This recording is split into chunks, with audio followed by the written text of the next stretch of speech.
Good morning. The hearing will come to order. I want to thank our witnesses for being here with us today. Today's hearing comes at an important moment. Our nation's communication networks are facing rapidly evolving threats, ranging from fraud and espionage to sabotage.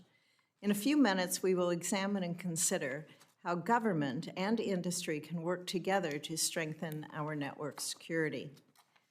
The United States intelligence community assesses that the People's Republic of China is the most active and persistent cyber threat to United States institutions. Last year, the hacking group Salt Typhoon, backed by the PRC, infiltrated USTelecom providers.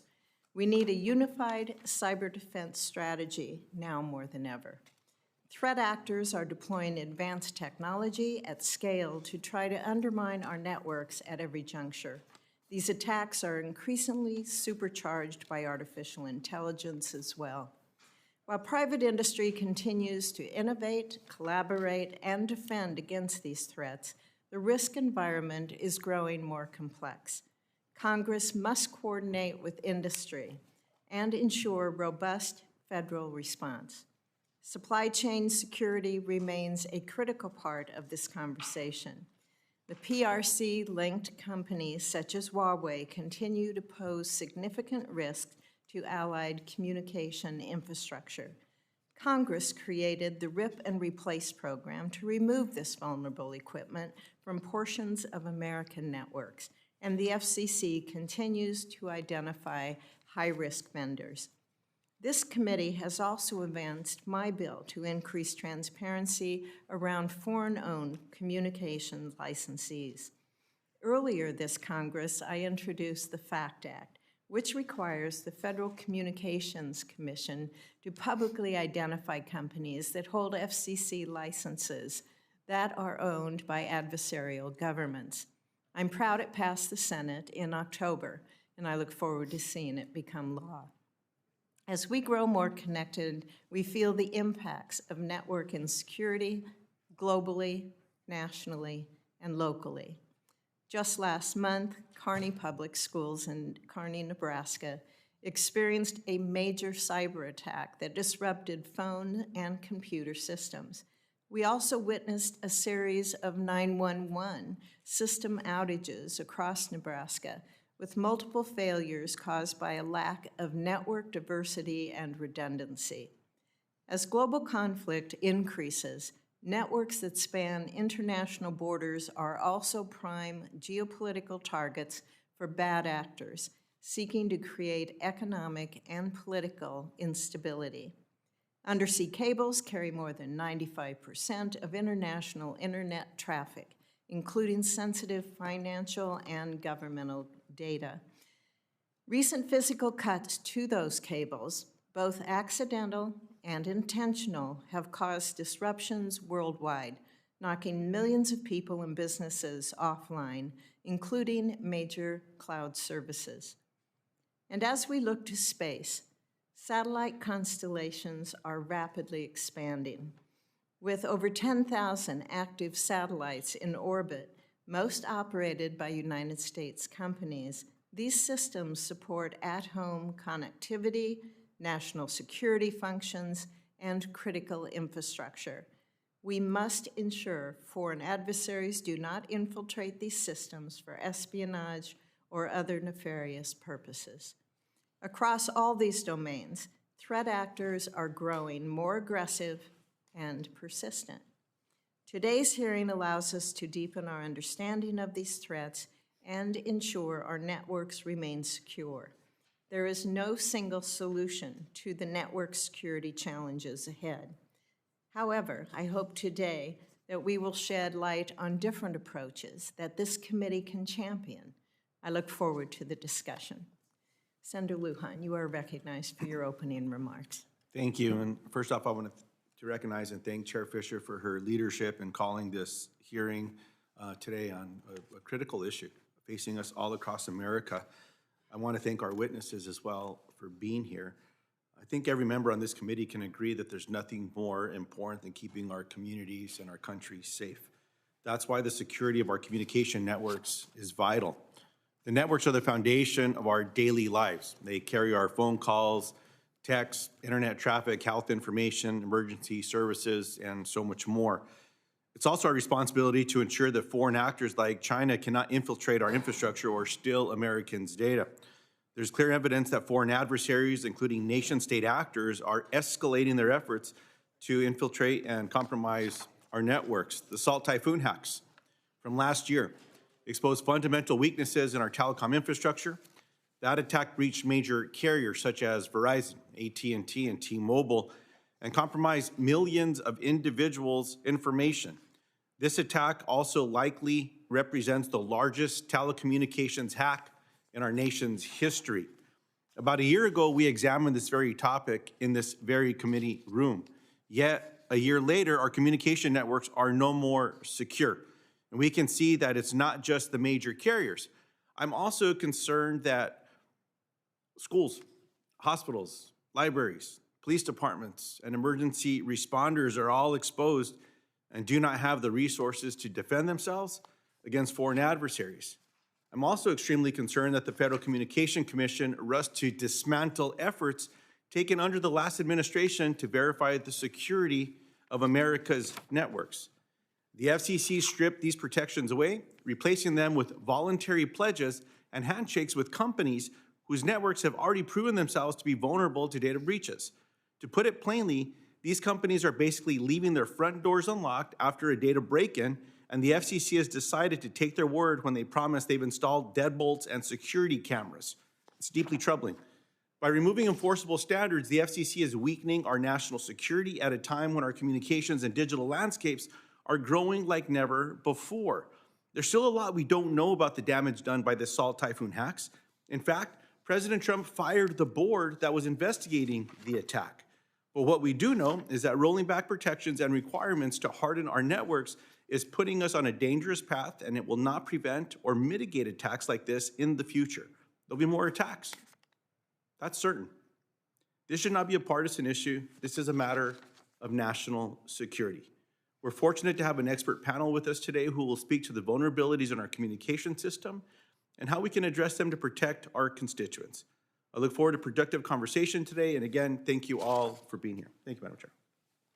Thank you, Senator Lujan. I'm very fortunate to have my friend as the ranking member on this committee, and I thank you for your comments and look forward to important work that we can do together. I would like to introduce our witnesses now today. Our first witness is Robert Mayer, Senior Vice President of Cybersecurity and Innovation at USTelecom. In this role, Mr. Mayer leads the association's efforts on cyber and national security. Our second witness is Daniel Gizinski, President of Comtech's Satellite and Space Communications segment. In his capacity, Mr. Gizinski leads efforts to advance Comtech's strategy and growth as the company focuses on next-generation satellite solutions. Our third witness is Jamil Jaffer, founder and executive director of the National Security Institute. He also serves as an assistant professor of law and director of the National Security Law and Policy Program at the Antonin Scalia Law School at George Mason University. And our final witness is Debra Jordan, former chief of the Public Safety and Homeland Security Bureau at the Federal Communications Commission. Mr. Mayor, you are recognized to give your opening statement. Thank you. Chair Fisher, Ranking Member Lujan, and members of the subcommittee, thank you for the opportunity to appear before you today. I'm Robert Mayer, Senior Vice President of Cybersecurity and Innovation at USTelecom, the Broadband Association. I also serve as the chair of the Communications Sector Coordinating Council at the Department of Homeland Security. This subcommittee knows the economic, national security, and social value of our nation's communications infrastructure and what we bring to communities around the nation. And while we invest billions in protecting our networks and our customers, nations, including China, Russia, and Iran, leverage their capabilities to infiltrate our infrastructure in pursuit of geopolitical and economic gains.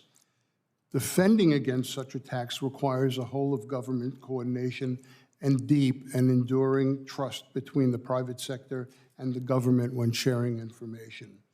It also requires, when appropriate, our government to push back on our adversaries by imposing costs through diplomatic, economic, cyber, and military means that mirror the scale and sophistication of our adversaries. Congress can help to advance this mission by pursuing several core principles and action steps. First, the public-private partnership model should be preserved and strengthened. It's flexible, evolves with the threat, supports actionable remediation, and it encourages early and candid reporting. Second, cybersecurity frameworks must be flexible and adaptive. While there may be a natural impulse to mandate a detailed cybersecurity checklist, such requirements lag behind adversaries who change their techniques faster than any rules can be written. And furthermore, they shift attention away from managing real risk to managing paperwork, while our adversaries have already moved on. The goal is not less oversight, it is oversight and measures whether our nation's defenses are managing risk, adapting to new intelligence, shoring up our collective defense. Those are the outcomes that strengthen national security, cybersecurity the most. Third, under National Cyber Director Sean Carencross's leadership, the forthcoming National Cybersecurity Strategy is expected to strengthen consequence-based responses and deepen public-private coordination, an approach we strongly support. Congress must reinforce that direction by restoring durable information sharing authorities and pass a long-term reauthorization of the CISA 2015 framework. At the same time, Congress and federal agencies should prioritize maximizing existing funding mechanisms. For example, BEAD, non-deployment funds, and related federal or state initiatives should be strategically leveraged to strengthen the capabilities of local and regional providers, including the retirement of vulnerable end-of-life equipment and support for cyber workforce development, ensuring that smaller providers have sustained access to trained personnel who can effectively manage the evolving threat environment. Congress and the administration must also accelerate efforts to speed up deployment of more secure and resilient fiber broadband networks through much-needed broadband permitting reform legislation, as well as supporting efforts to retire copper and reform network modernization rules. Finally, cybersecurity requires a whole-of-society approach with shared responsibility that must be borne at all levels across the private and public sectors. USTelecom and our members and the sector writ large remain committed to working shoulder to shoulder with our government partners and Congress to outpace our adversaries and to protect the infrastructure that Americans rely upon every day. Thank you for the opportunity to testify, and I look forward to your questions. Thank you, Mr. Mayor. Mr. Gizinski, you are now recognized for your opening statement. Chair Fisher, Ranking Member Lujan, members of the subcommittee, appreciate the opportunity to speak before you today. America's communications infrastructure is under increasing pressure from foreign adversaries who are using advanced techniques to infiltrate, disrupt, and exploit our networks. Satellite communications are a critical part of that infrastructure. Satellites have long served a quiet but critical role in supporting global communications, and over the past few years, we've seen a tremendous pace of innovation, including the emergence and build-out of large-scale, non-geostationary orbit constellations, such as SpaceX's Starlink, Amazon's LEO constellation, and many others. We've also seen the emergence of the direct-to-device market, connecting smartphones and other small devices directly to satellites with companies like Apple, AST Space Mobile, and Link Global. One of the unique benefits of satellites is the global reach, which also increases the attack surface of those systems. Many of the satellites providing coverage to the United States expose network traffic far outside of our borders. Yet we've seen that the cybersecurity practices in this sector haven't kept pace. A recent study by researchers at the University of California at San Diego and the University of Maryland showed the ability to intercept sensitive traffic across a number of satellites. Other published studies explore some of the risks satellites are exposed to across their space segment, user segment, and ground segment, each with unique considerations and complexities. In the case of the space segment, components are typically not accessible following launch, which limits the ability to field certain updates. While there are certain fixes available for certain use cases, what I refer to as common sense cyber hygiene, things like enabling encryption either on the satellite modem or in line, serve as a low cost and simple step and something that we recommend to our customers. We note that many of the existing satellite security compliance frameworks that are in place today also recommend this, but despite that, we still see many networks operated without this key protection step in place. Strong cyber posture can be built effectively with a framework that brings together both government and industry to share threat intelligence, align incentives, and respond quickly to emerging risks. Protection requirements should be aligned with risk, understanding that not all data requires the same treatment. Our adversaries are looking forward in their approach to developing attacks, and our defense posture should reflect that. First, we must promote information sharing, both amongst government and within industry. Establishing a broad forum that allows for free and open information sharing has strong industry support, including from the Satellite Industry Association, who represents a number of domestic satellite industry members. Second, we should consider how to move beyond rigid compliance-only frameworks towards incentive-based models. Static checklists and controls are inherently rearward-facing, whereas a balanced model would allow for industry to be rewarded for a forward-looking security posture, offering incentive for those that invest in proactive security measures or contribute meaningfully towards collaborative threat mitigations that benefit the sector at large. This cultural shift will be key to promoting innovation and security that keeps pace with the rate of commercial innovation. Third, cybersecurity must be designed in from the foundation. This means building subcomponents to be secure by design and including the supply chain in threat sharing and mitigation planning. It also means ensuring that security frameworks extend to hardware and software vendors with close attention paid to the source of these critical subcomponents. Satellite connectivity supports a wide range of critical daily services, and it is playing a central role in helping expand connectivity access to underserved communities. It's also a key enabler of defense and emergency response operations and continuing to drive innovation across many other industries. The cyber threats that this sector faces are real and they're evolving quickly. If we want to ensure the long-term resilience and security of the sector, we need to give it the attention it deserves. Thank you, Mr. Gizinski. Mr. Jaffer, you are recognized for your opening statement. Chairman Fisher, Ranking Member Lujan, members of the subcommittee, thank you for taking the time and for having me here to testify today. The unfortunate fact is that we are at war in the cyber domain today. It is a low-level war. Our adversaries are coming after us day in and day out. The attacks on our system and our communications infrastructure are constant. China, for one, has engaged in a wide-scale effort to penetrate every aspect of America's telecommunications infrastructure, from wireline to wireless, from undersea cables to our satellite infrastructure. They are in a constant effort to come after us. Russia is similar. Since 2019, Russia has had the capability to conduct disruptive and destructive attacks according to the Director of National Intelligence. China has now begun deploying that capability as well, primarily overseas, but also here in the United States. This is an important point. It's important because at this time in our nation's history, we must remember that President Xi has told his armed forces to be prepared to invade Taiwan by 2027. If, in fact, President Xi makes good on that effort, and if the United States decides to push back, we may very well be in a shooting war with China in the very near future. That shooting war will not only be in that domain, it will take place in the cyber domain as well. China will engage in efforts to not only surveil American systems, but to go after them aggressively. And if they have and have put in place this destructive and disruptive capabilities that we've seen since Full Typhoon was in place, they will use those capabilities to our detriment. It's not just China and Russia, though. Iran and North Korea as well have begun building up their cyber capabilities and are becoming serious and capable actors. And unlike China and Russia, it is much harder to deter nations like Iran and North Korea. Of course, in the cyber domain, there are a lot of people who believe that deterrence is not successful or not possible. But the reality is that we don't practice deterrence in the cyber domain to defend our communications infrastructure. The reality is that our adversaries don't know where our red lines are.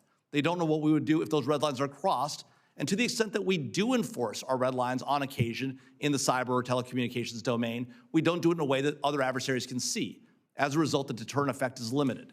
If we're going to successfully prevent China and Russia and Iran and North Korea from taking action against our telecommunications infrastructure, we must make it clear to them at a governmental level that we will view an attack on our communications infrastructure as an attack on our nation and will respond accordingly.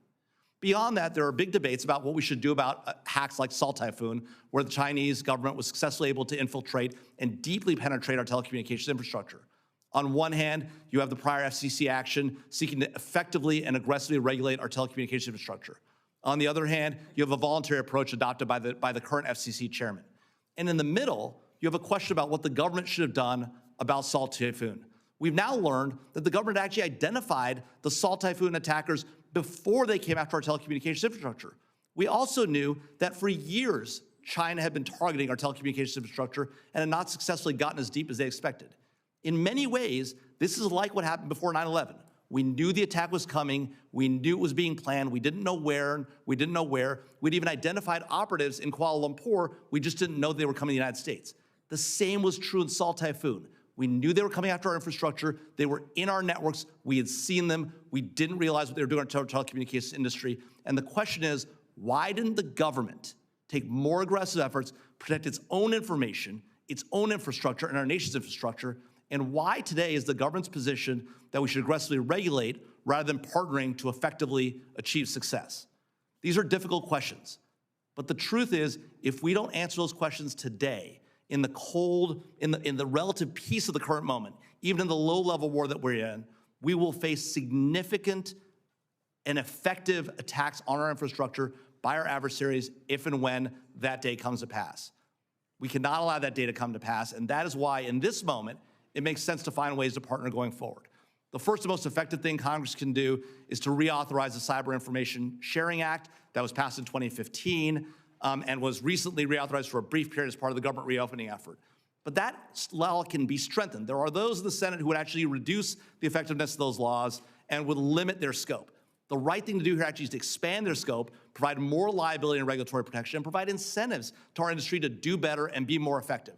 If we can partner more effectively and really build truly on a public and private partnership, that is how we'll be most successful in defending our communications and our technology infrastructure at this important time in our nation's history. Thank you for your time, and I appreciate the opportunity, and I look forward to your questions. Thank you, Mr. Jaffer. Ms. Jordan, you are now recognized for your opening statement. Good morning, Chair Fisher, Ranking Member Lujan, Chair Cruz, and members of the subcommittee. Thank you for the opportunity to appear before you today. I'm grateful to have served nearly 10 years at the Federal Communications Commission as a deputy and then bureau chief for the Public Safety and Homeland Security Bureau. My responsibilities included national security, cybersecurity, and resilience of the communications sector. As a career civil servant, I was honored to have served under 4 commission chairs from both parties. Before joining the FCC, I spent 3 decades as a civilian with the U.S. Navy. There I implemented the Navy's first ever cybersecurity framework for critical systems such as electrical, water, and wastewater. A little over a year ago, while I was at the FCC, the U.S. uncovered Salt Typhoon as a sophisticated campaign sponsored by the Chinese government. We now know that they infiltrated 9 of our nation's largest communications providers and at least 200 other U.S. organizations, including government agencies. They exfiltrated millions of calls and text messages and metadata of targeted individuals, including then candidates President Trump, Vice President Vance, then Vice President Harris, as well as members of Congress. Additionally, they compromised systems that logged U.S. law enforcement requests for criminal wiretaps, potentially tipping off Chinese intelligence about American investigative targets. And if Salt Typhoon doesn't make you shudder, let's go back a little further in time to Volt Typhoon. Active since at least 2021, but not revealed until much later, the attack was attributed to Chinese hackers who gained widespread access to critical infrastructure like comms, water, and power systems. They used a tactic known as living off the land, where they stole credentials, quietly used administrative accounts to collect data, and retain high-level access to networks. They remain in the networks in preparation for potential armed conflict between the US and China over Taiwan. These attacks highlight the vulnerabilities in our communications networks, which provide the foundation of trillions of dollars of economic activity. So how do we secure our communications networks, which serve as the underpinnings of our modern digital society? We can either lean forward, leveraging flexible cyber standards to support our nation's economy and security, or we can sit back and wait for the inevitable next attack to happen. After the revelation of Salt Typhoon, the FCC leaned forward in January of 2025. The FCC ruled that Section 105 of the Communications Assistance for Law Enforcement Act, or CALEA, requires telecom providers to secure their networks against unlawful access. Also, the FCC proposed rules that would require communications providers to certify that they have created and implemented an up-to-date cyber risk management plan, which would strengthen network defenses from future cyber attacks. However, on November 20th of 2025, the FCC reversed the ruling, withdrew the proposed rules, putting the nation at risk. The FCC cited engagement with providers and, quote, their agreement to take extensive steps to protect national security interests, unquote. However, the FCC does not cite any process by which the providers will be held accountable to meet specific commitments. From my experience as Bureau Chief, I'm not convinced that providers will take sufficient and sustained actions in the wake of Volt and Salt Typhoon without a strong verification regime. As things stand now, we can hope that providers are taking appropriate steps long-term, and hope is not really a strategy to secure our networks. So what can Congress do? I have 3 recommendations. First, we have tools such as the Cyber Risk Management Framework developed by NIST. Congress should encourage the FCC to require the NIST Cybersecurity Framework or similar guidance for all telecom providers. The framework is flexible and developed in collaboration with industry and the public to assist organizations to manage and reduce cyber risks. Second is to upgrade our communications infrastructure. Keeping communications infrastructure current is critical, but also costly. I encourage Congress to fully fund communications infrastructure, such as Next Generation 911 and cyber funding for state, local, tribal, and territorial entities. We can't enable modern digital network security when running on old analog infrastructure. And lastly, verification must be a part of trust. We must establish a verification regime to ensure the security of our nation's communications infrastructure. We've seen time and again where providers have not implemented even some of the most basic cyber hygiene consistently across their networks, such as changing default passwords. Industry says they're committed to implementing extensive cyber protections, so let's establish a regime and a secure setting for them to share their progress and further plans. Thank you, and I look forward to your questions. Thank you, Ms. Jordan. We've been joined by the Chairman of the Commerce Committee, Senator Cruz. Would you like to make some opening remarks, sir? Thank you, Madam Chairman. I appreciate it, and thank you for holding this hearing. We have a distinguished panel before us, and I want to thank each of our witnesses for being here to share your expertise. In our digital age, communication networks form the cornerstone of our economy and our national security. That makes them a top target not only for criminals seeking financial gain, but also for our adversaries. America's enemies have learned that they don't need to launch missiles or deploy troops to harm the United States. Instead, they can use teams of skilled and well-resourced cyber hackers to steal our intellectual property, to gather intelligence, and to hide within critical infrastructure to disrupt essential services, all while maintaining plausible deniability. 2025 has been a pivotal year in network security, marked by the rise of AI-empowered attacks and defenses, alongside persistent risks ranging from infrastructure sabotage to increased supply chain vulnerabilities. Incidents such as Salt Typhoon and the SIM farms recently discovered near the United Nations headquarters in New York have served as sobering reminders of how relentless and creative our adversaries continue to be.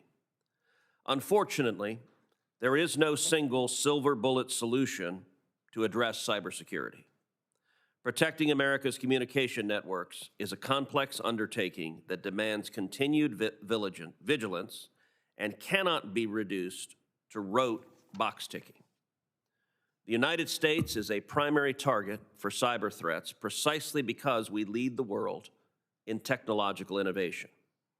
Our challenge, therefore, is to secure communications infrastructure effectively without creating excessive and useless regulation that stifles the very innovation that gives our competitive edge. That is why I commend FCC Chairman Brendan Carr for moving last month to rescind the Biden administration's misguided January 2025 declaratory ruling, which tried to shoehorn new cybersecurity mandates into a 1994 law about cooperating with law enforcement. Chairman Carr's decision to shift away from ineffective and burdensome requirements is consistent with both the Commission's legal authority and sound policy. Federal agencies cannot regulate their way into creating perfect network security, and attempts to do so will backfire. Forcing telecom carriers to chase the false security of compliance checklists instead of engaging real-world threats diverts resources away from the necessary partnerships and response capabilities that actually stop intrusions. Worse still, the legal risks these compliance regimes impose have a chilling effect, as armies of lawyers focus on avoiding lawsuits and regulatory penalties instead of information sharing and collaboration when every moment counts. To meet these evolving threats, the federal government must incentivize genuine cooperation so that communication networks can focus on anticipating the next attack, not just responding to the last one. This needs foresight and agility, and it doesn't come from imposing outdated checklists and top-down regulations. It arises from a strong partnership between the private sector and the government, working together to detect and deter attacks in real time. I'm proud of this committee's progress towards strengthening network security, but much work remains. Our efforts show that success is possible. With full funding now secured, the Rip and Replace program is removing the remaining Huawei and ZTE equipment from our networks. GPS offers another example. When threats to our positioning and timing capabilities were identified, we acted decisively by passing the National Timing, Resilience, and Security Act to establish backup systems. Now, alternative and complementary positioning, navigation, and timing systems are in development, with NTIA recently identifying at least 50 companies attempting to increase our resilience and complement this critical system. Today's hearing is an opportunity to assess the current threat landscape, identify where our defenses fall short, and explore how the federal government and the private sector together can better protect America's communications infrastructure from both foreign and domestic threats. I look forward to a productive exchange. Thank you, Senator Cruz. We will now begin our questions for the panel, and I will start. We'll just do a 5-minute round, please. Mr. Jaffer, as you testified, the Salt Typhoon hacks proved that China obtained wide-scale access to our telecommunications network, and based on the publicly available information, what distinguishes Salt Typhoon from prior nation-state operations targeting USTelecom networks? Thank you, Chairman Fisher. I think the most distinctive thing about Salt Typhoon is the breadth and the depth of the access the Chinese government obtained to America's telecommunications infrastructure. Now, again, only based on what we know publicly, it's clear that they were able to go after 9 telecommunications providers. It appears that they actually obtained access to either our law enforcement or potentially our foreign intelligence surveillance systems at some level, whether it was the collection or the task targets or what, we don't know the details. But if you think about what that means, that depth of access and that sustained access to that sensitive information is massively damaging, not just to our communications capabilities, but to our national security. And so this is the real challenge, is the depth and breadth of the access they obtained. How difficult is it to be able to detect that? And what does that tell us about the current existing capabilities that we have to monitor? Well, look, we obviously were able to eventually find them, but it took us too long. We now have assessed that they were in those systems or were targeting those systems since at least 2021, or at least going after them. Now, we don't know when they got in. The other real problem is that once they got in, they burrowed so deep, we're not sure whether we can or have gotten them all out completely. They may still very well be in our systems. At least one provider suggested they've successfully removed the actors they know about. The question is, how deep are those actors in our systems and how sustained is their access? So we weren't able to detect them when they came in. Could we have? Possible. Certainly we had plenty of warning that they were coming after our systems. And the government, this is what's crazy to me, The government actually now has admitted that it identified them in different systems. It didn't realize they were the Salt Typhoon hackers.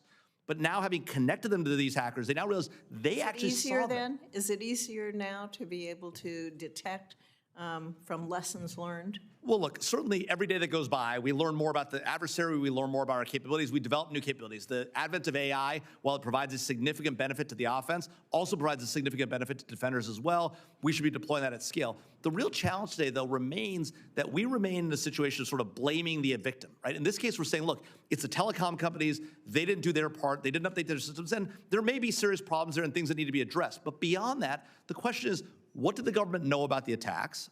Why did it identify the attackers in different systems and not take action to find them everywhere else they were, having found them once? And why didn't it share that information effectively with the private sector rapidly? I mean, this is the kind of thing, this is like the CIA identifying Khalid Mihdhar and Nawaf al-Hazmi in Kuala Lumpur and not telling the FBI that they had visas to come to California, to come to the United States. You know, I mentioned the FACT Act and the bill that I passed here in the Senate. How concerned should we be about China in our hardware?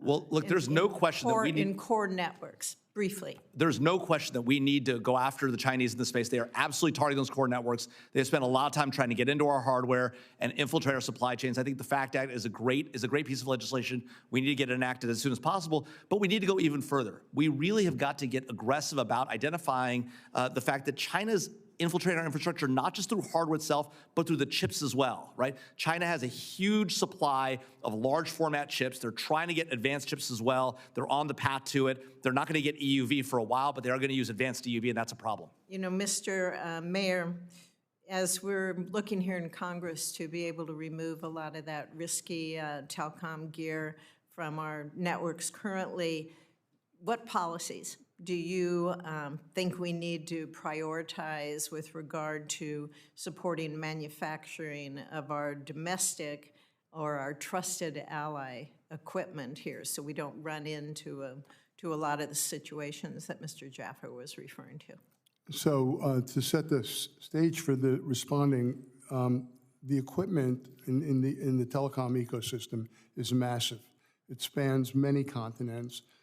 Overly concentrated, frankly, in an area of the world which we know is subject to disruption. Chinese have expressed their interests in terms of what they want to accomplish in that region, and there are a lot of countries that are now moving their supply chain to countries in that region also. So I think from a policy perspective, we have to understand that there's significant technology embedded in our systems.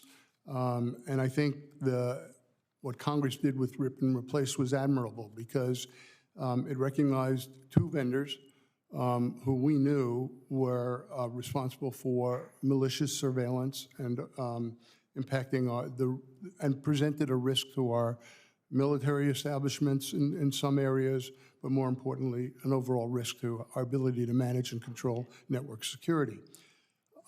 We are working. I'm out of time. So Okay. briefly, can you do like a 1, 2, 3? What Yeah, we need to do with our manufacturing on this? Right. I think we have to tighten the requirements on vendors to improve cybersecurity. I think the concept of security by design is critical. We have to build it in, not bolt it on afterwards. Okay. And I think we need to have a very close relationship with our government intelligence community about what they discover, what's suspicious, and they have to share that with us so we can probe and help them resolve some of the insecurities in that realm. So, thank you. Thank you very much. Thank you. Senator Lujan, you are recognized. Thank you, Chair Fisher. Ms. Jordan, you were at the FCC as Chief of the Public Safety and Homeland Security Bureau when the FCC adopted the declaratory ruling that affirmatively required telecommunication carriers to secure their networks from unlawful access and interception of communication. The FCC also proposed rules to require covered communication services providers to submit an annual certification attesting that they created, updated, and implemented cybersecurity, supply chain risk management plans, things of that nature. Can you explain briefly why the FCC moved forward with the declaratory ruling and advanced additional proposals earlier this year? As I mentioned earlier, part of what Salt Typhoon did was gain access into our law enforcement requests and records, giving China access to our administrative proceedings against adversaries. And so, as I mentioned, Section 105 of Scalia, which is System Security and Integrity, requires that they secure the systems from unauthorized access. So it was basically re-emphasizing that. With regard to the cyber risk management framework, the CSF that was developed by NIST, I think it's being referred to as a checklist, and I kind of take exception to that. It is a risk management plan. Yes, there are a number of steps that you go through. Do you have governance? Are you changing and not using default passwords? Are you assessing your risk against a number of things like installing patches in a timely manner? You know, the FCC just recently released another warning to the EAS, the alerting systems, that they need to patch their systems because, again, they've been hacked. And so that proposal that was pulled back to implement the cybersecurity framework is already in place, voted unanimously in the past several years for portions of the communication sector. In fact, in August, it was proposed for subsea cable licensees to be required to do similar cyber risk management planning. So again, it's not a checklist. It's do your cybersecurity in a methodical, planned way and keep track of what you're doing so that you know internally, your leadership knows, and you can share it when asked, whether Congress or the FCC were to ask. Now, Ms. Jordan, with that being said, a couple of weeks ago, the proposals were off the table after the Trump FCC voted along party lines to rescind these rulings. Has the FCC proposed any rules in the place of what it just rescinded to ensure that our networks are safe and secure against cyber threats? I've not seen anything. I have seen and heard both in Robert's testimony as well as in the statements released by the FCC and the policies that industry has committed or said that they will take extensive steps. But as I mentioned during my comments, there's no assurances. We don't know what those extensive steps are. Communications networks are large, complex, and they require like significant measures to be taken to secure them. And so without some sort of accountability regime, we don't really know what they're doing, how effective it is, how widespread those measures will be. So the answer is no. There is nothing that I'm aware of that they've put in place. Mr. Mayor, Mr. Jaffer, is that correct, sir? Apologize for that. You both stressed the importance of American leadership in emerging technology such as AI and quantum in your opening statements. In this committee, this year alone, we've had multiple hearings on AI, and we often hear that we're in a race against the Chinese government. The question for both of you, yes or no, and if you want to editorialize, I'd invite you to submit that into writing. Yes or no, please. Is it possible to win a race against the Chinese government if America is constantly leaking our IP to them through hacks in our telecom networks? Mr. Mayor? Is it possible to beat the Chinese in the AI race if there's leaks in our infrastructure? That's the question. Yeah, so the answer is that yes or no, sir. You can editorialize. yeah, all that you want. I think volumes and volumes. I don't think it lends itself to a yes or no Appreciate that, answer. Mr. Jaffer. Appreciate that. I think that's the correct answer is no. If the Chinese government's able to get their hands on everything we're doing in the United States with IP, then what are we doing? We should just have open protocol everywhere and let them do whatever the hell they want. How can we ensure an equally strong cybersecurity standards across our network without proper federal regulation? Is it possible, yes or no, Mr. Mayor? We can do it without federal regulation. The regulation is a prescriptive, bureaucratic, static approach to a problem. It doesn't solve the environment we're in today. So you're suggesting it can be done voluntarily? I'm suggesting that there's a shared responsibility across all aspects of the digital ecosystem. So if I heard you correctly earlier, you said that there should be tightening on the vendors, so there should be regulation on vendors? There should be expectations put on vendors to... Should there be expectations put on telecommunication companies? There are expectations put on telecommunications Appreciate companies. that. Mr. Jaffer? I think we can do it without federal regulation, but I think the better way to do it is with a partnership between the public and private sector. If we incentivize the kind of behavior we want from our industry, we're more likely to get it. Let me give you just one example why. The more regulations we put on our providers, the more you're saying put the lawyers in the room and have the lawyers decide what happens. And you know what lawyers do? I'm a lawyer, recovering lawyer. We tell our clients to do the minimum necessary at the latest time possible, do only what you're required to do. If, on the other hand, you incentivize people to do the right thing, you give them tax benefits, access to government programs and the like, they're more likely to line up your boards, your CEOs, everyone's gonna be in the same room because they're gonna say, look, we get a benefit by doing these things. Give me liability protection, give me regulatory protection. Now I'm gonna tell my CISO, go share all the information you can. Now everyone's lined up in the same direction. To me, that's a more effective way to get to the goal you want, which is exactly right. We cannot win the AI race if we're leaking stuff out to China. The question is, how do we get there? Do we regulate it in place or do we incentivize it? Thank you, Mr. Jaffer. My time's expired. If we have another round of questioning, I'd like to come back. Thank you. Thank you for the time. Thank you, Senator Lujan. Senator Blackburn, you are recognized.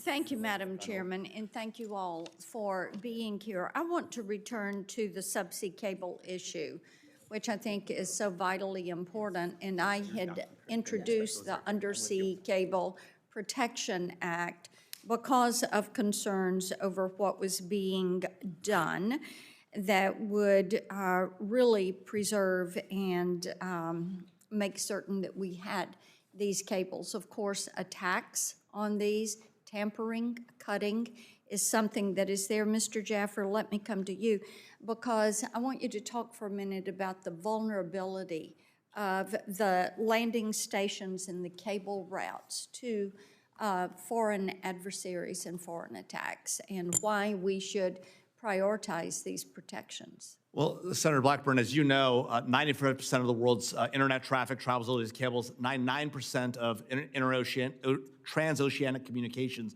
go over these cables. And so you're right, it's not just the cables themselves that are vulnerable, it's the landing stations as well. Talk about the cables first. You've got cable cuts that have happened. We see them in Taiwan. We see them in the Baltics. The Chinese have been dragging their anchors intentionally. We think it's intentional, certainly maybe by accident. These things can happen at times. We know for a decade the Russians have been targeting our cables for surveillance, and they're almost certainly, if they're able to get devices on the cables to tap them, they can certainly disrupt them as well. So it's a huge problem when you talk about the quantity of communications that are there. The other problem is once the cables are cut, getting capability out there to restore them is limited significantly, and that's why legislation like yours is so important. But we rely on Chinese companies to do a lot of the cable fixes, particularly in the Pacific. That's a huge problem. If these cables are cut, we're essentially blind. We've got a lot of capabilities with satellite as well, but of course, the Chinese and other adversaries are targeting our satellite infrastructure as well. Yeah, it's a huge okay, problem. let me jump in there on the satellites. Is it Gizinski? I want to be sure I'm saying it right. Talk for a little bit about that because our primary delivery system is the subsea cables. And then you look at what we can do with the satellite capacity, and I think that what we have, satellites would offer about 50 terabytes. And, you know, we understand how indispensable this subsea infrastructure is. So talk with me about how we should look at the complementary roles of the subsea cables and then also the satellite system. Senator, thanks for the question. I think a couple of key points. You know, certainly the capacity for satellite communications is lower than that of subsea cables, but they do provide today both core critical infrastructure on an ongoing basis as well as key disaster failover capabilities. One of the core areas of focus, though, is the same risks that are present to those subsea cables are also present to satellites. They're vulnerable to both physical, electromagnetic, and cyber attacks. It's a core area of focus, something that we've looked at closely. In many cases, those deployed and operational satellite systems are either owned and operated underneath a foreign flag, or they have a number of foreign supply components into them. That same level of attention and focus that's paid to other aspects of the infrastructure is important to pay to that core aspect of failover infrastructure as well. Let me ask you this. Have you, by any chance, seen or are you aware of the Naval Cavitation Project at the Port of Memphis? Okay. It would be worth your time because they are looking at the underwater and also the above, and it is a wonderful project there at the Port of Memphis. Mr. Jaffer, I want to come back to you. SIM farms.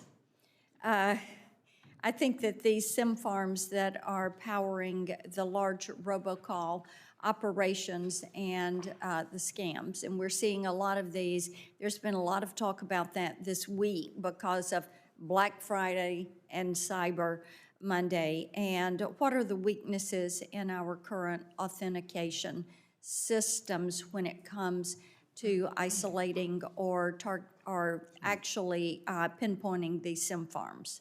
Yeah, well, as we've seen, we saw what happened. Chairman Cruz referred to it in his opening statement about the SIM farm that we saw up in New York during the UN hearings. You've talked about it, and the fraud that we've seen against our seniors and a lot of consumers is hugely problematic. Obviously, we need to get better on this front. The question becomes, how do you do it in a way that's effective and still deployable on our current infrastructure? And that's, I think, the hard part. We've done a lot with eSIM, and I think eSIM is significantly more secure and has the ability to be leverage to be more secure. So I think as we shift to more eSIMs, that'll make it more effective. The challenge will become the adversary is always going to make a move, right? The offense is always going to have an edge. The best you can do as a defender is hope to keep up.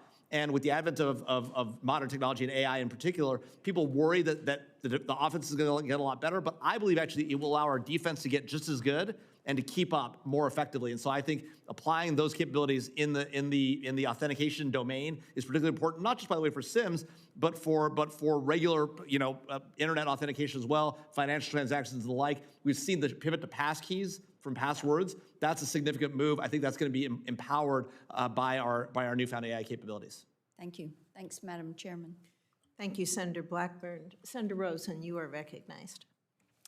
Well, thank you, Chair Fisher, Ranking Member Lujan, for holding such an important hearing. It's really critically important because the security of our telecom industry is not only essential, I believe, for our national security, but also for closing the digital divide because connectivity must be secure and resilient, as we've all been talking about, for it to be successful. And I appreciate the discussion on Salt Typhoon. We need to be sure that we protect ourselves in every way possible, building on our satellites and our undersea. But I'm going to move on to something you just touched about, artificial intelligence and our threat environment.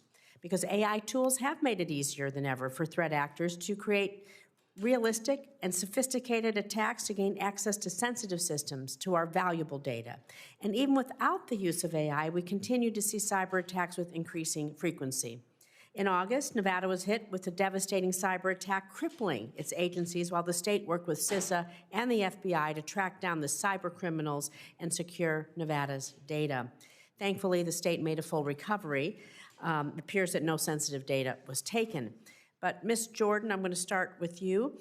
In this environment, with threats from cyber attacks growing every day, what is the risk of having a reactive federal response rather than proactively encouraging and in some cases requiring certain levels of cybersecurity for our critical sectors? Thank you for the question. The risk is high, and the consequences are severe. We saw Salt Typhoon. There could be things that happen that are even worse than that, or Salt Typhoon could continue, they could be continuing to exfiltrate information. And so we've cut resources at CISA. We disbanded Cyber Safety Review Board.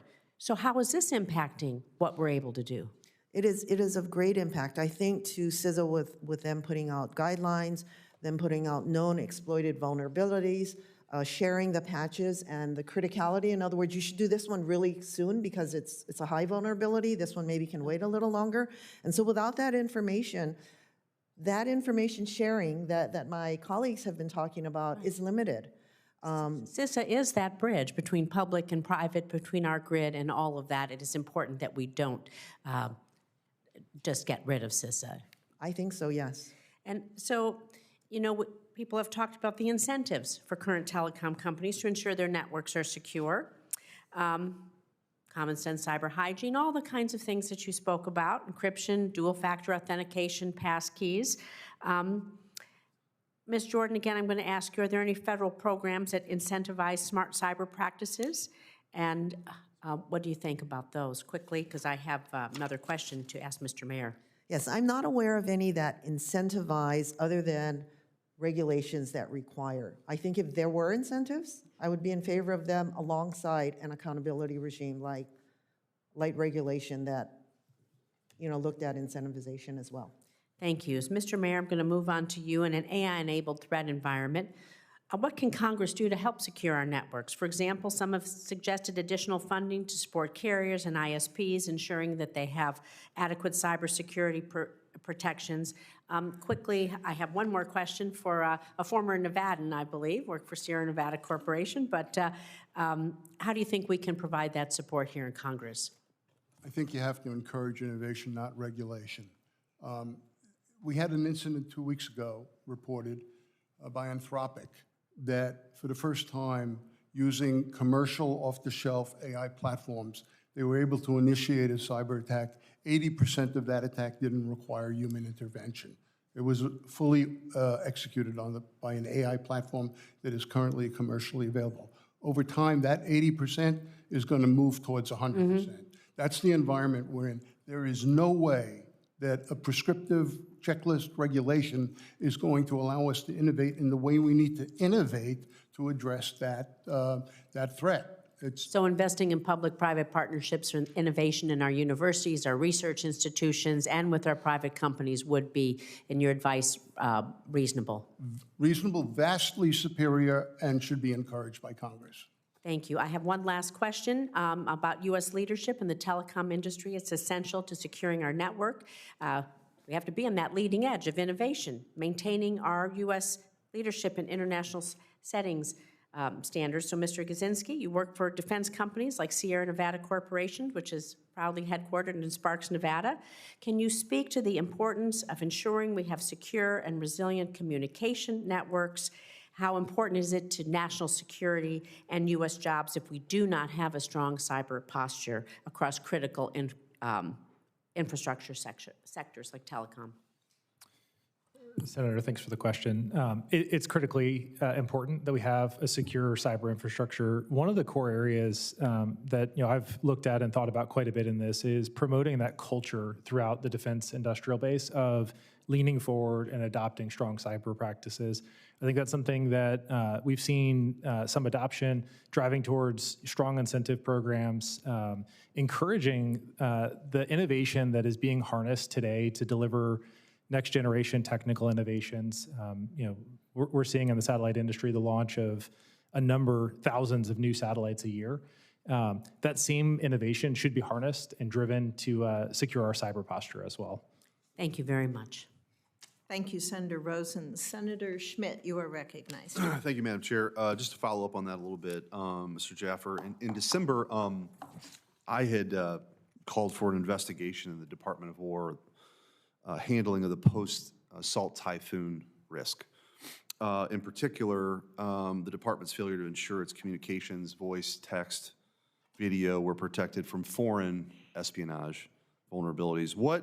In your view, what are the structural problems in federal procurement that make it possible, or I should say, what should Congress consider as far as the federal procurement process to make that better? Well, Senator Smith, certainly I think that the procurement system is one place where Congress and the executive branch can do a lot more to ensure effective cybersecurity. In the procurement process, because you're spending our taxpayer dollars and people want these contracts, we can impose whatever requirements we want on them. To me, that's a much more preferable way to address the regulatory burden that folks want to put on industry. It's because if people want government contracts, they should secure the systems to the government standards. At the same time, we're seeing the Department of War today pivot to a much more innovative approach to procurement, a much more commercial approach to procurement. I think that's the right thing to do. It allows us to get newer, better technology in faster.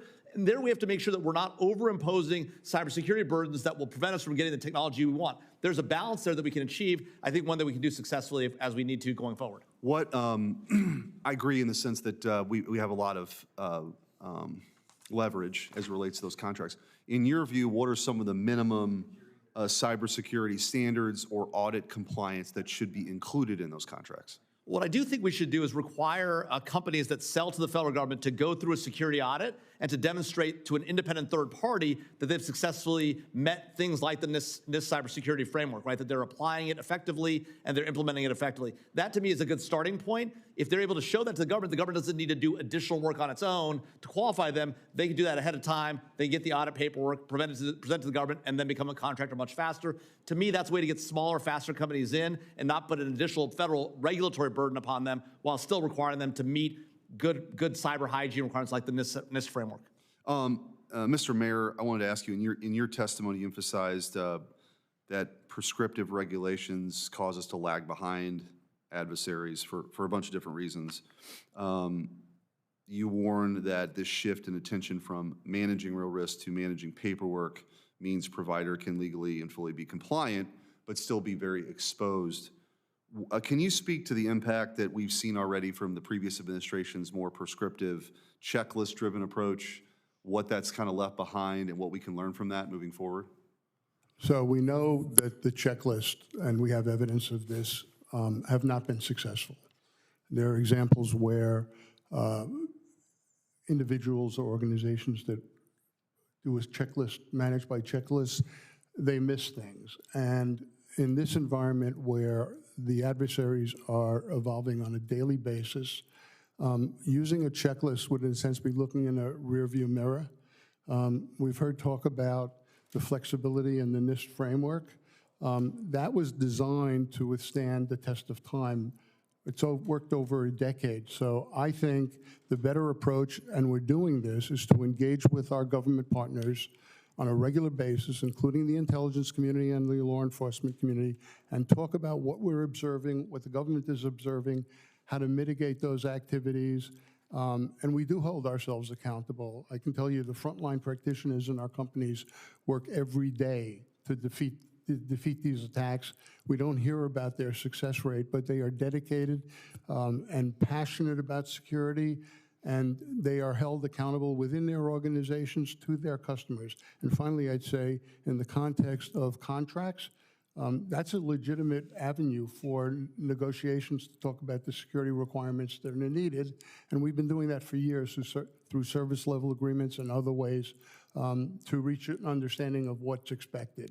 So with the 43 seconds that I have remaining, I just throw kind of two questions out for whoever wants to grab on them, because I do think these are important. What we learned, I think, from Salt Typhoon is that there's a lot of deficiencies in the hardware that currently exists that's outdated, and I know there's efforts to sort of update that. Can you give me an update on where that stands, and why, as it relates to satellite security, what are some, just simple things like enabling encryption? Why are we not further along with that? So hardware issues and updating that, and then encryption for satellites. So I think a couple of aspects, certainly on the hardware side, major area of emphasis, and ultimately very important to pay attention to the supply chain of not just the hardware, but the software that's going into those systems, putting together transparent messaging around the source of all of the software aspects that are incorporated into in deliverable systems. There are a number of explanations that have been provided for some of the complexities that are created by enabling encryption. I would say it's a little bit of a surprise, and I think there's probably further discussion needed on some of the limitations that are preventing encryption from being broadly used on satellite. It's something that we've strongly advocated for. We've made those tools available to many of our customers that are using that equipment over satellite links. And we're still seeing to this day that equipment not being enabled, that feature not being turned on, and those links being left out in the clear. I do think a part of the driver for that, this shift towards the concept of a zero trust architecture where each system and subsystem is assumed to be untrusted hasn't been fully adopted across the satellite industry more broadly. Certainly appears to be potentially a misunderstanding of who's responsible for that layer of security in the overall system. Thank you. Thank you, Madam Chair. Thank you, Senator Schmidt. Senator Hickenlooper, you are recognized. Thank you, Madam Chair, and thank all of you for being here. I appreciate all the work you're doing. As a broad context, when I was finishing my first term as governor of Colorado, we did an economic development trip around the around Asia, and it ended up in Israel. So we just saw a lot of the technologies you are all familiar with. We also saw Israel's ability to connect the military with their academic research and their universities with their entrepreneurs. And we have a National Center for Cybersecurity in Colorado Springs that tries to pick up on that. But I think that's an arc just as we discuss these issues. Just to continue what Senator Schmidt was asking, and maybe I'll turn to Ms. Jordan on this. Colorado's critical infrastructure, from energy facilities to military installations, top to bottom, depends on secure communication links. And we know that adversaries are constantly trying to interrupt and disrupt our communications, penetrate our national security in every way they can. In your view, what are the largest gaps in federal-state information sharing on security as threats to our communications? So I think that information sharing in general is important, both among industry and the government, and it should include state and local, for instance, state fusion centers, along with the federal intelligence communities. And where that's not happening, that's a big gap.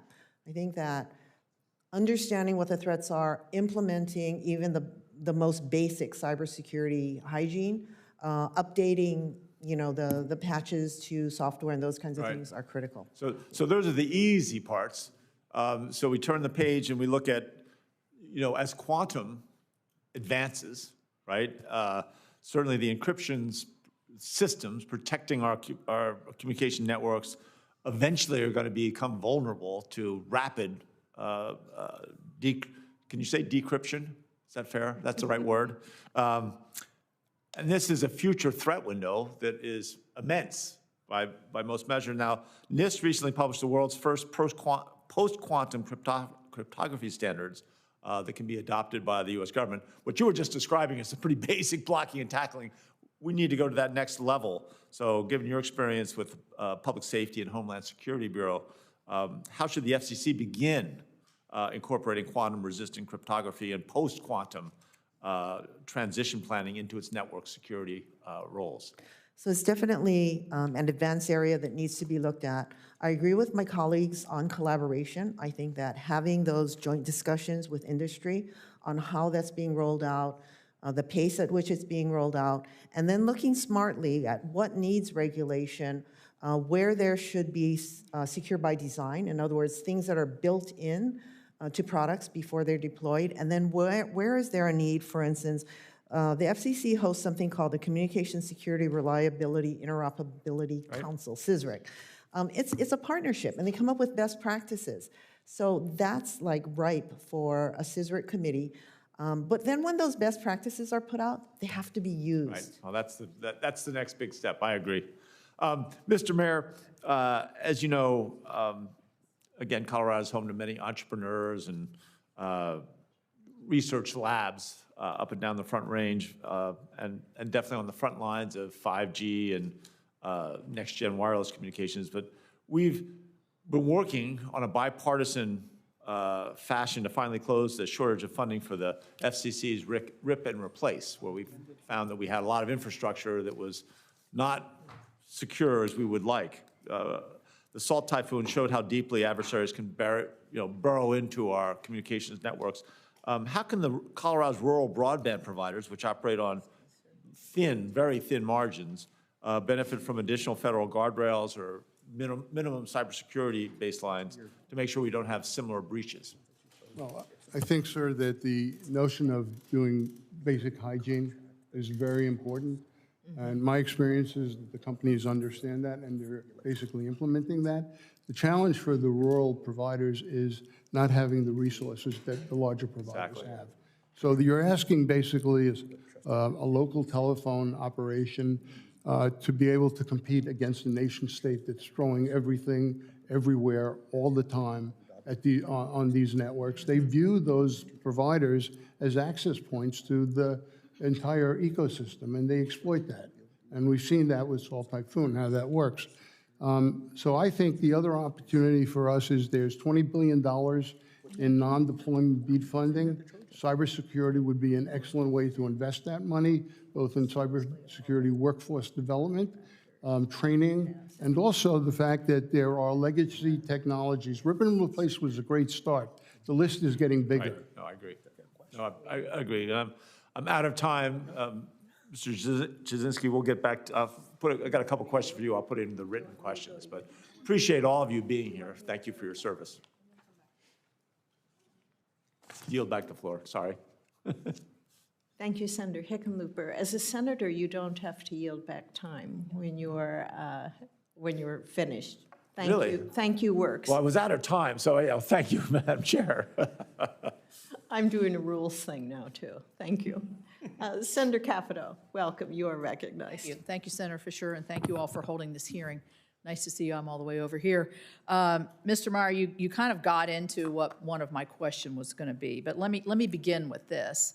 The BEAD program that was just, the West Virginia application was just okayed by the NTIA several weeks ago, and if you followed it, you probably know that the original $1.2 billion that was allotted for West Virginia, which was quite large for a small state, is now $600 million to deliver the BEAD program in West Virginia after it had been rebid and everything. I guess, in my opinion, where do you think, and I think you already mentioned this, but if we could flesh it out a little bit more, with those extra dollars that are allotted for broadband, it seems to me that cybersecurity and other areas, you mentioned workforce, training, where would you see, I'd like to keep those dollars captured for the deployment and the safety of broadband, particularly the rural broadband. So if you could expound on that a little bit more. So I think we can do both. It's very important to use that money for broadband deployment, especially in the rural areas of the country. We need to make sure that these citizens are not left out of the revolution that's underway, AI and all of that. I think there's a general understanding that the nature of the threat environment right now is different. It's becoming much more urgent that we have resources available to support that community. So I think what we're talking about is targeted funding with full accountability in areas that these companies can, and they know, we need this system, or we can use this mechanism, or we need these professionals to support. Have them being able to access those funds for purposes of increasing their cybersecurity, protecting their customers, protecting their networks. That's how we view it. Well, I think, for small systems, which we have in a small state like ours, some of them are small, some of them are major, and they just don't have the money to be able to do that. So then you look at, well, what are you going to do? You're going to not deploy service in a rural area because you're going to have to make a choice. And it would be nice, since in the case of West Virginia, $600 million is not going to be spent where it was initially intended to, would be, I think, a source of funds. I would like to see some more of those funds still deployed, because there's still going to be people that are left out even after the BEAD program. And those are very difficult areas, but it sounds like we're saying the same thing in terms of the affordability of a rural broadband deployment company to be able to do this. I mean, I think of it, if you think of it in terms of 9/11, where did they get in? They got in small airports where there were vulnerabilities. Same thing with cybersecurity, to take the whole system down.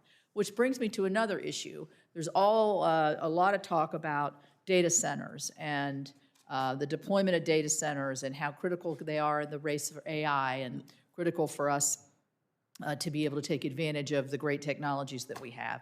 But those are new vulnerabilities, I believe, that are going to be presented. I was thinking about undersea cables and other things. Is this something that you all, should we be designating data centers as critical infrastructure so that it can be part of how CISA and others look at our critical infrastructure? I don't know if you have any thoughts on that. I'll take that. I think to a large extent, data center infrastructure is already reflected in some of the critical infrastructure, whether that's critical manufacturing, the IT sector, the communications sector. It's in there. It's something that we take very seriously, frankly, because we're seeing evidence now that the data centers are targets. And we saw this week or 2 weeks ago, a situation where a cooling device in a data center resulted in a massive disruption, one cooling device, affecting major e-commerce platforms and social media platforms across the globe. So there's an element of systemic risk that's built into a highly complicated, distributed network ecosystem. And I think that understanding that we're talking about attacks that are everywhere all the time, I like to talk about the fact that they're 22,300 feet in the sky, they're 4 miles underneath the surface of the sea, Right. and everything in between. That's the attack vector. And for us as network service providers, we're very concerned about the ability to infiltrate edge devices that don't have the appropriate security built in. They want to go to market quickly. They want to go with cheap prices. And that's why the FCC action, for example, around clean carts, which would impose expectations on the retailers to not make those faulty edge devices available to the public. That's an important step going forward, recognizing that issue. Thank you. Thank you, Madam Chair. Thank you, Senator Capito, and thank you for bringing up the BEAD program, which you and I worked on that infrastructure bill, and the importance of that on making sure unserved areas are connected, and hopefully that funding that was provided to our states will remain there and be able to be used for things, not just connectivity, but also the security that's needed in these programs. I think that would be a well-placed use of the funds, and it's so necessary, certainly in light of the testimony we've heard today. Thank you. Thank you very much. Senator Peter, oh, I'm sorry. Is he next, or? No, Senator Cantwell has joined us. Ranking member, welcome, Senator Cantwell. And do you have an opening comments you'd like to make or questions? I'll just make a few comments and then get to questions. Okay, But thank great. you, Madam Thank you. Chair. Thank you so much for holding this hearing, to you and to Ranking Member Lujan. I want to focus on Salt Typhoon. Obviously, the Chinese government's espionage operation deeply penetrated networks of at least 9 U.S. telecom companies, including AT&T and Verizon. It has been described as the worst telecom hack in our nation's history. And the Chinese government-sponsored hackers broke into our nation's telecommunications backbone. They exploited the wiretapping system that our law enforcement agencies rely on under the Communications and Assistant Law Enforcement Act, known as CLIA. These systems became an open door for Chinese intelligence. The Salt Typhoon allowed the Chinese operation to track millions of Americans' locations in real time, record phone calls at will, and read our text messages. Their targets included then candidates President Trump and Vice President Vance, as well as senior government officials. And the hackers were also able to determine who the U.S. government was wiretapping, including suspected Chinese spies, telling Beijing which of their operatives might be compromised. So how did this happen? Senior national security officials said the breach occurred in large part because telecommunications companies failed to implement rudimentary cybersecurity measures. Investigators found legacy equipment not updated in years, router vulnerabilities with patches available for 7 years that were never applied, and hackers acquiring credentials through weak password. Security professionals across the industry were shocked because this kind of basic failure would not be acceptable in healthcare or banking or in technology firms, yet here we are, the telecom system, and basically the most sensitive communications. AT&T and Verizon claimed they contained the attack, but government officials and cybersecurity experts remain deeply skeptical. The FBI said it cannot predict when we will have a full eviction of these bad actors, and even Chairman Carr acknowledging when he was rolling back the rules that protected them, quote, "we are still being exploited," end quote. Earlier this year, I wrote to the CEOs of AT&T and Verizon demanding that they provide documentation of their remedies. Both companies refused. Hardly a transparent effort. I believe that the American people deserve to know whether China is still inside our telecom networks. We deserve to know. Perhaps the most telling response in the breach came from the FBI itself. In an unprecedented step last December, the FBI and CISA urged all Americans to use encrypted messaging, basically apps like Signal, to protect their communications. Interesting. Encryption is your friend, they said. Think about that. Our federal law enforcement agencies are telling Americans you cannot trust the security of your own telephone networks. That's what they're saying. And you should use encrypted communication. So, Ms. Jordan, what level of requirements should we be putting on our wireless providers to make sure that we are getting the level of security that Americans deserve? And when we're handing them over such valuable resources like spectrum, and they're trying to constantly end run important national security DoD initiatives just to get their hands on the spectrum, what requirements should we be putting in place that really do make Americans more secure in their communications? There must be structured cybersecurity requirements levied. I'm not talking about a checklist, which has been referred to, but cyber risk management planning and executing those plans. That has to be put in place, and it should be a requirement. The FCC has already required it of certain subsections of the communications sector. In fact, in August, this administration proposed it for subsea cable licensees. So continuing along that path, the continued partnership of industry, the telecommunications industry with government, the intelligence sector, CISA, others who know of the recent threats, and as you mentioned, doing basic cyber hygiene. You know, I would never let my iPhone go 7 years without a patch update, right? Ordering a pizza sometimes requires two-factor authentication. Why are our providers not implementing those basic hygienes? They should be held accountable, and they should be doing a structured plan and being held to a verification regime that would give you the information that you asked for and didn't receive. Well, what about the FCC then walking back requirements additionally? Like, it's like they're supposed to be the overall entity that says, look, here's how you have these communications licenses to provide communication, yet if you're not going to do good hygiene, why should we keep your license? Yes, I don't believe that a fallback of enforcement action is appropriate because that's after the fact. So again, they should be leveraging this requirement to use the cybersecurity framework or something similar to do structured planning and execution of cyber risk management across the entire communication sector. They shouldn't be doing it in little pieces like the EACAM or the subsea cable or this pocket. Yep. It should be done pervasively. Well, the Grid NARUC is a similar organization that does this for the grid itself. Do you think that that's what we need here? Something like that where at least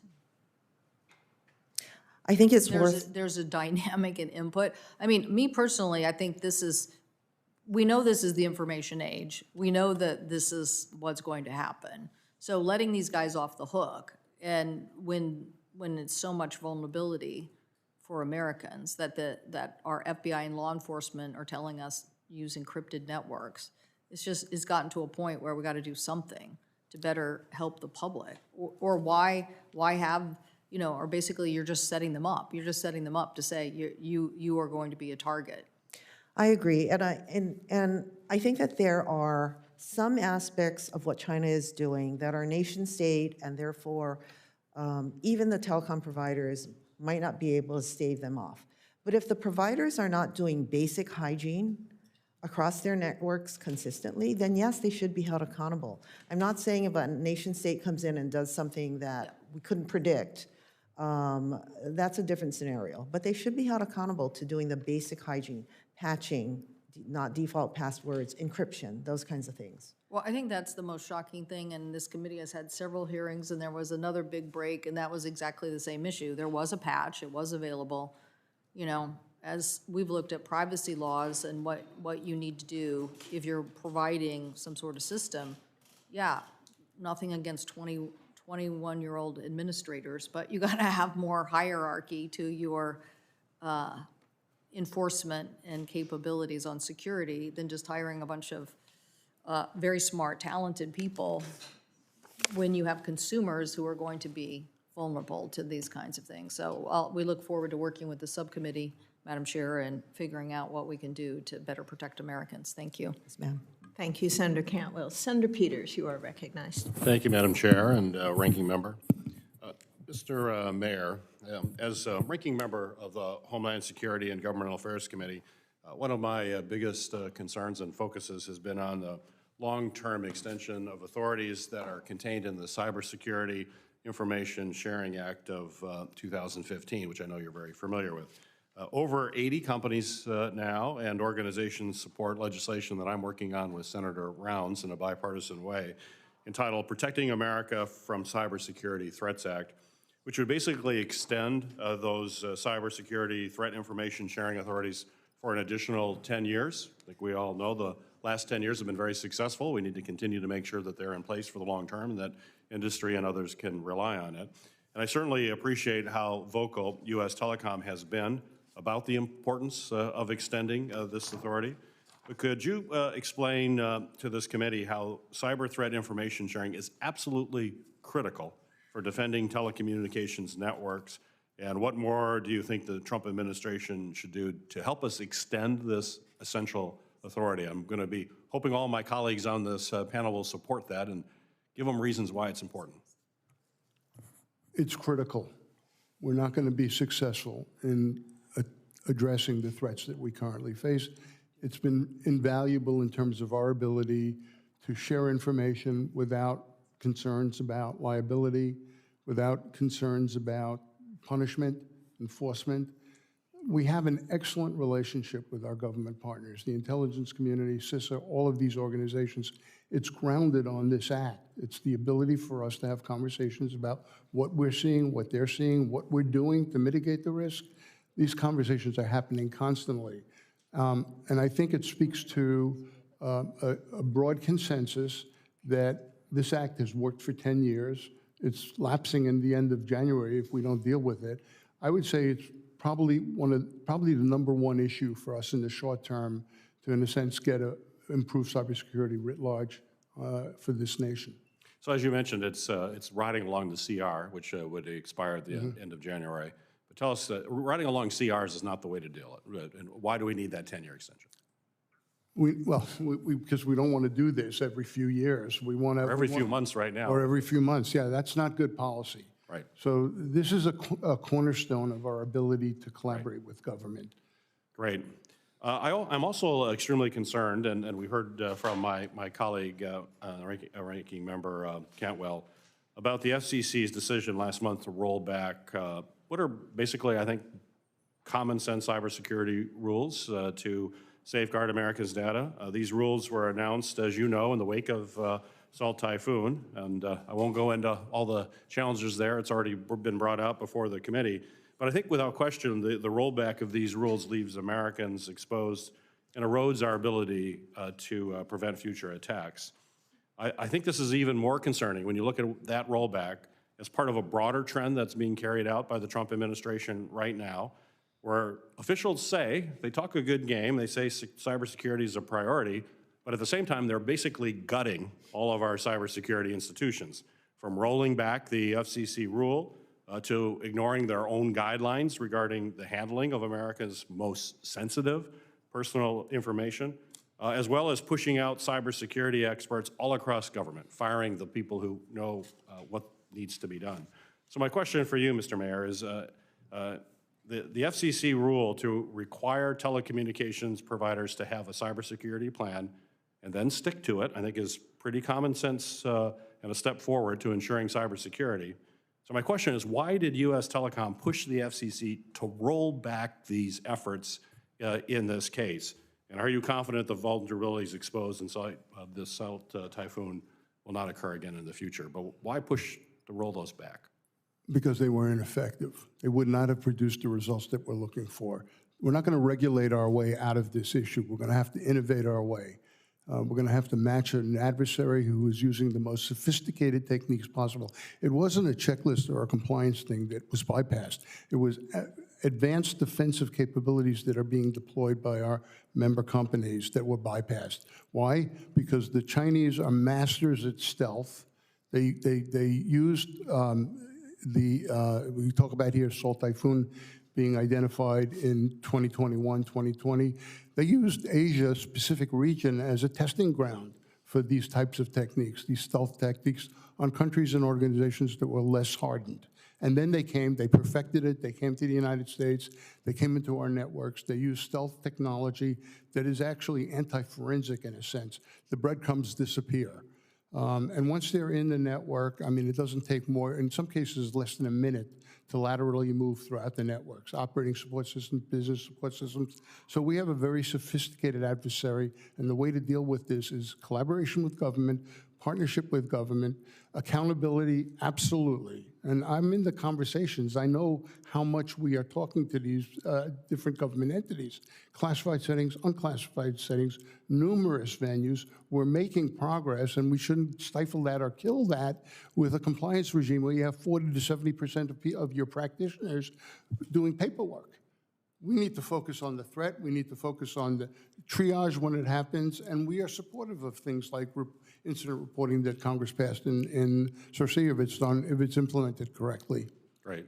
Thank you. My time has expired, but Ms. Jordan, I'm going to ask you a question related to this as to why you may think the FCC's actions were appropriate and why it may have been wrong to have those rolled back, but I'll ask that in writing.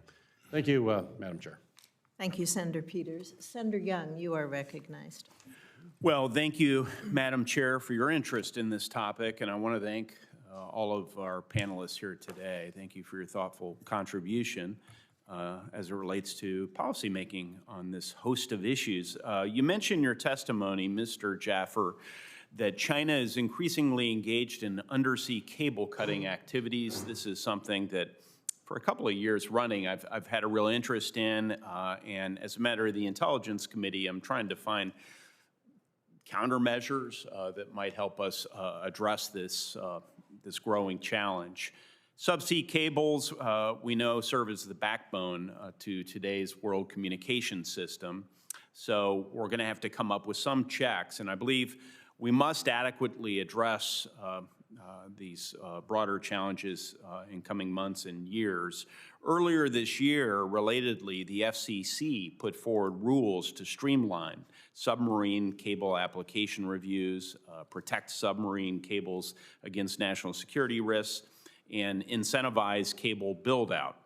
In those rules, one requirement was for applicants and licensees to create cybersecurity and physical security risk management plans.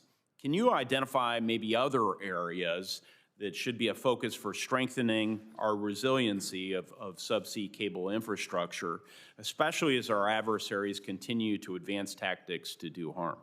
Well, Senator Young, it's a great and important question. I think the most effective way that we can prevent our adversaries from cutting cables and the like is to create more cables, to have diversity of them, have them owned by American companies, have more ships to be able to fix them, and frankly, make clear to our adversaries that if they cut our cables, we will treat it as an attack on our critical infrastructure, because that's exactly what it is. Today, adversaries largely get away with it because it's an accident, it was a mistake, we didn't know it was you, but we've watched the Russians surveil our cables. We've watched them, look at them and consider cutting. We've seen the Chinese actually do it in Taiwan and in the Baltics. One might be an accident, certainly 3 in a row is a pattern. And so when our adversaries realize that we are actually watching them and are going to do something about it, that's when they'll stop doing it. And when we build enough cables and enough access that we can rely on our own systems, and then there are other things you can do. You can do physical security. You can put them in more robust casings and the like. You can have surveillance measures down on this undersea floor. But at the end of the day, if you're really going to push back against a nation-state action, it's going to have to be nation-state response.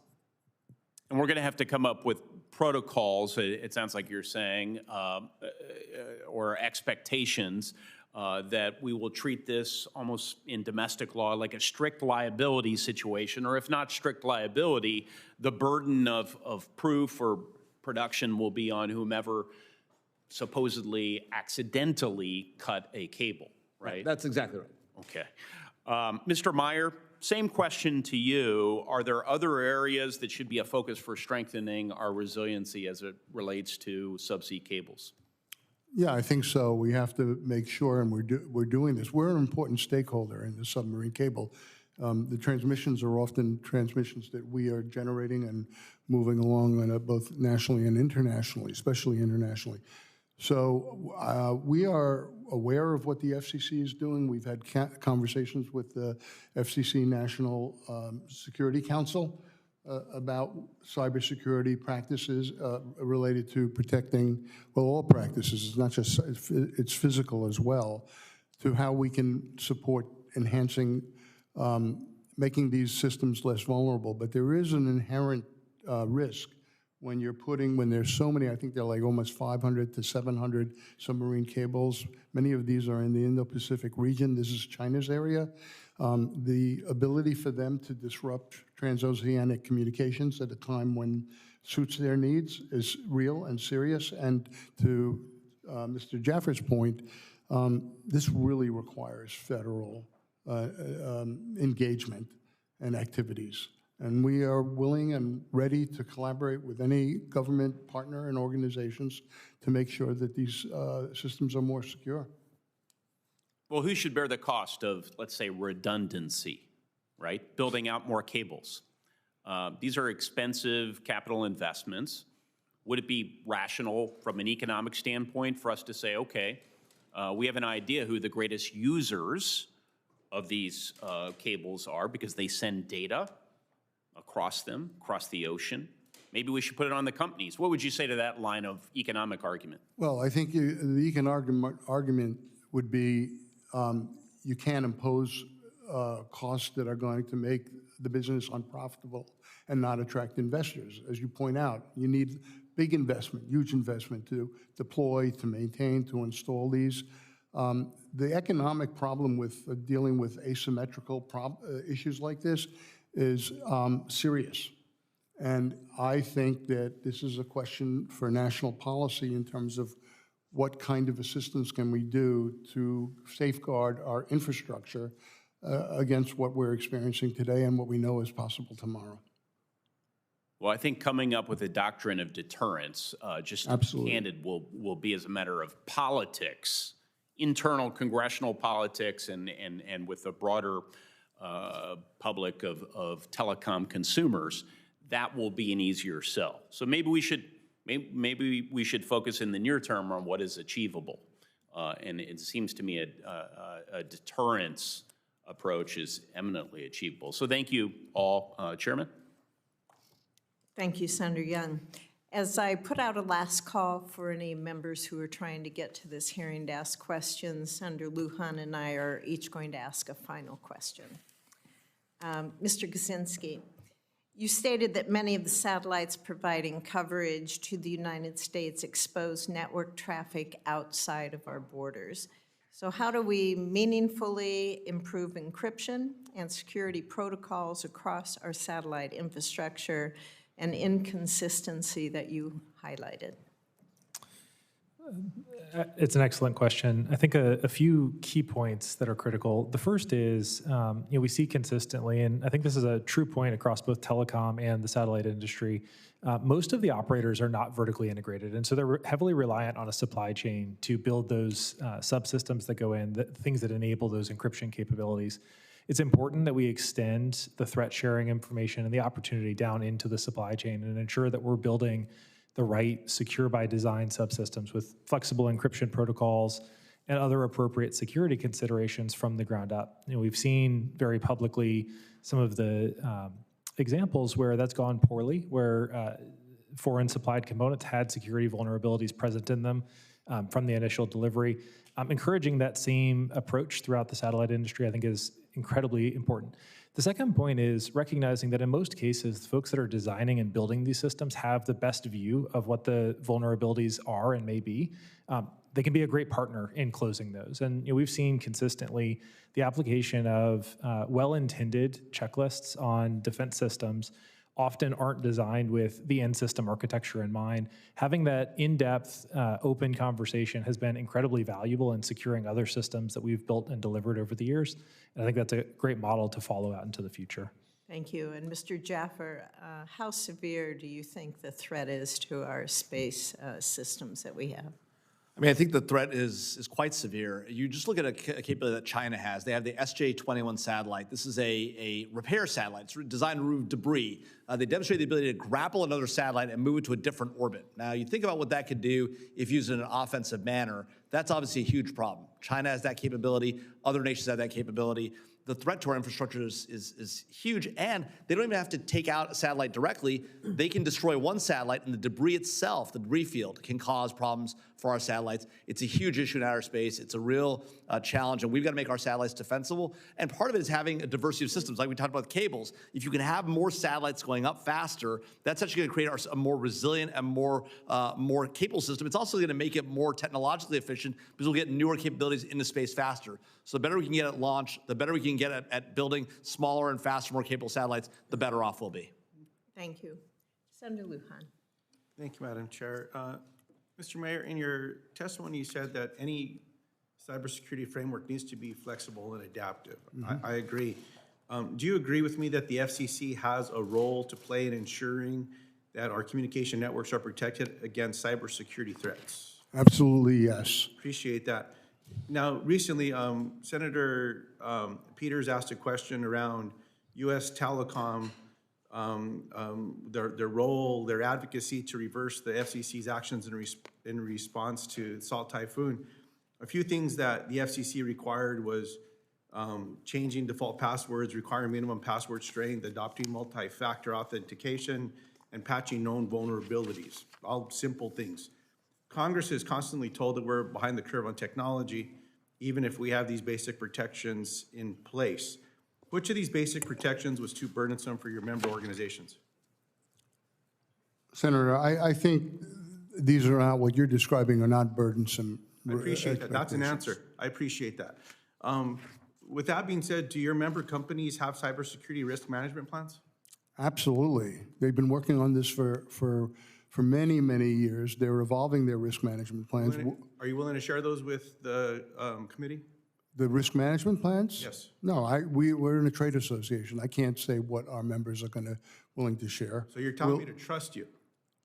I'm telling you that we're doing a lot, and we have been doing a lot, and you can ask our government partners whether they think we're doing a lot, because I do believe— I have a follow-up there as well, but I appreciate it. The reason I'm asking you these questions, sir, is you of all the panelists today, my constituents depend on your members every day, all day, around the clock, all day long. As a matter of fact, most of my small businesses right now just rely on the services that your member companies provide. That's why I'm picking on you. So I apologize for that.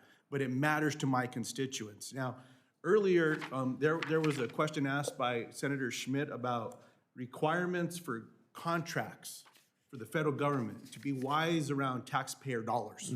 And I heard at least two of the panelists suggest, well, that might be a good idea to require anyone doing work with the federal government to meet, is it fair to say, a floor of standards, a floor of requirements in order to safeguard taxpayer dollars? Would that be fair? Well, let me just, that's my assumption. If I'm incorrect, I'd invite you to submit into the record where I got that wrong. Now, I asked my staff to let me know how much money the federal government over the last few fiscal years has spent in a very specific area, namely in telecommunication contracts. They told me that what GAO says is 2014 and 2018, the government spent $30 billion, $30 billion for telecommunication contracts, $4 billion for call center contracts, $6 billion per year that has likely gone up, $14.3 billion for IT services for FY24 alone, $3.2 billion in IT and telecom products for FY24. I look forward to working with you all to have requirements that there's I'm not looking for an answer here. I just look forward to working with you all. That there's a floor of cyber requirements. That's a lot of money. And we talk about national security, vulnerabilities, and how we outsource all of our work to call centers. The smallest of the small in the most rural part of America that allows someone in, an actor in, infects the whole system. And so I certainly hope that these are some areas that we can get together. Last question I have, Madam Chair, is to Mr. Jaffer.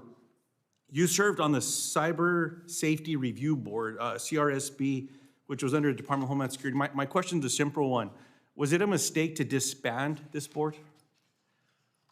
Well, we were asked to look at the Salt Typhoon hack, and because of internal government bureaucracy and decisions, we were unable to even get off the ground. We weren't able to get our clearances in time. We weren't able to do any questioning of any of the communications companies, of any of the government individuals involved. So we were tasked with the Cybersafety Review Board review months in advance. We took months, didn't get anything done, and then the board was disbanded. Should it have been disbanded? No. Should it be back? Absolutely. But even when it was in place, under the 4 or 5 months that I served on that board, we got nothing effectively done because it wasn't allowed to do its work. There were claims about because there was a law enforcement investigation going on, because industry was partnering with the government, they couldn't talk to us. We even asked to talk to providers that said they weren't affected by Salt Typhoon. We weren't allowed to do that. So the board wasn't being used effectively.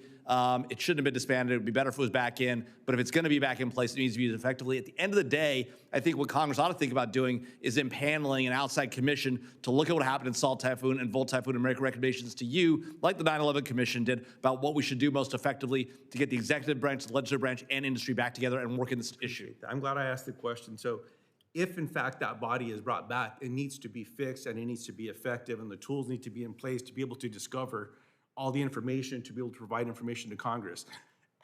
In addition to that, your recommendation now of an outside commission as well. I appreciate that. Thank you. Thank you, Madam Chair. Thank you, Senator Lujan.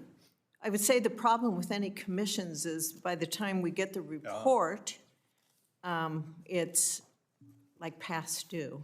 It's past due, and it's really, really difficult to be able to get any movement forward from the recommendations that are put into place. So I look forward to working with you, Senator Lujan, and trying to figure out, as anything with the federal government, how do we cut through things and try and move quicker so that we can have private industry be able to work with the federal government to get us the information we need. One thought, Madam Chairwoman, the other committees, the Senate Intelligence Committee, for example, has a technical advisory group that it impanels that brings industry and government together. It's something the Commerce Committee that could consider doing and bring a panel together, and then you could do it on your own time schedule. You don't need to worry about getting it authorized by law and all that sort of stuff, and we could just advise the committee itself. And a lot of the issues we have are jurisdictional as well. Whether it's with Intel, whether it's with Armed Services Committee, intersecting with Commerce Committee, and it just, the time it takes is very, very frustrating. But thank you, Senator Lujan, good hearing. Thank you to our panel today for the good information that you have provided to this committee. With that, we are adjourned.